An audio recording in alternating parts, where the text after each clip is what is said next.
What up, world? It's your boy Jaystar back again with the top 5 of week 4 receivers video, y'all. Man, I feel like y'all always enjoy this one, man, because this one always gets the most views. So everybody wants to know what receivers is on the top 5. So we have at number 5 this week. We rolling with DK Metcalf, man. 12 targets last week.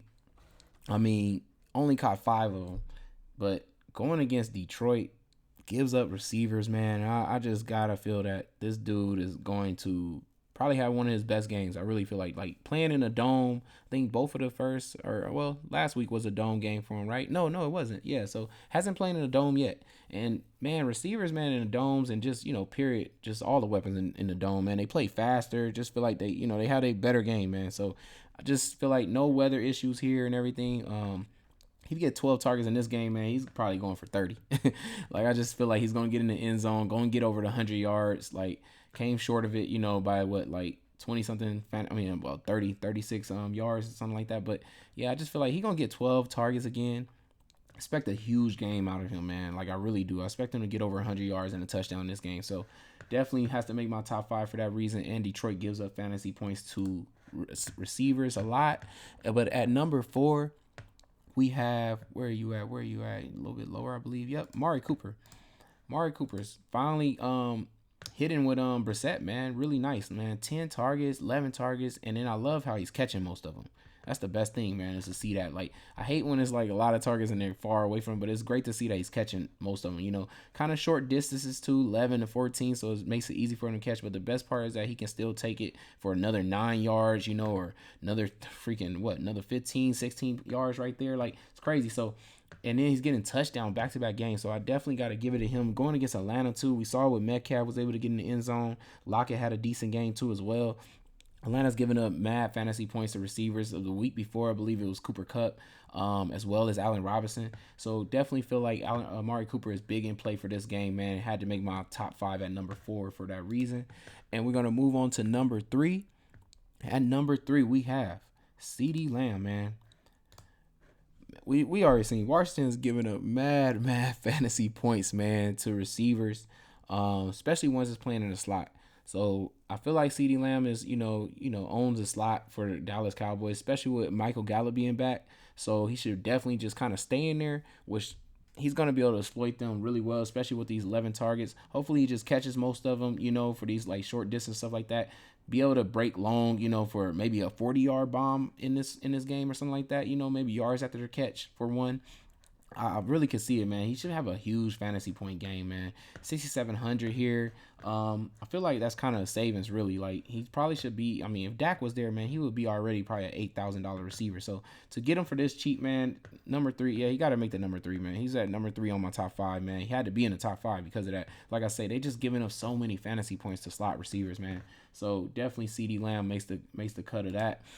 And then at number 2 though this week, we go up to A.J. Brown, man. We know Devontae Smith had the better game against Washington, but still targets was still there for A.J. Brown, man. Still just out targeting every receiver on there. I believe probably playing the same amount of time with snap count, or probably maybe a little bit more though than Devontae Smith still. So, but we know he's in for the big plays, man. Look at this. Just in one play, 40 yards. In one play, 23 yards. In one play, 54 yards. Like, in one play, if he gets 2 of these plays in this game, since Jacksonville plays pretty fast too, should have maybe 2 chances of getting like a deep shot like this. Could both go for touchdowns. And then next thing you know, he's up there in 30-something fantasy points.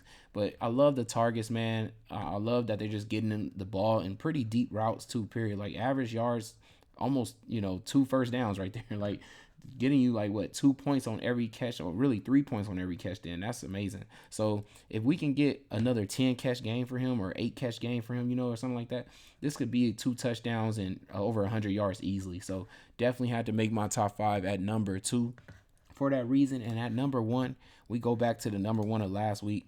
It's Stefan Diggs. I know he was tired and cramping and everything because of the heat. But in this game, shouldn't have to worry about that being the heat or anything, because, I mean, the weather is probably kind of maybe be some rain, maybe some clouds. So probably won't be so hot as it was, though, in Florida. But the targets is still there, man, every game, man. Just crazy double-digit targets, and we know what he can do, man. 122, 148, man. Going against Baltimore's just depleted cornerbacks, like I gotta put Stefan Diggs, man, in at number one because of that reason, man. We know the target's gonna be there. We know the end zone, like 3 touchdowns, man, in game 2, like 1 touchdown in game 1. Like they're looking for him like crazy in that red zone.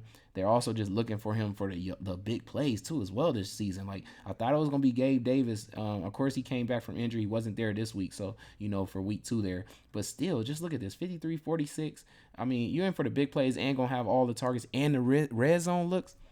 Gotta be my number one, man, going against Baltimore as well. Who just missed the cut though this week for our receiver?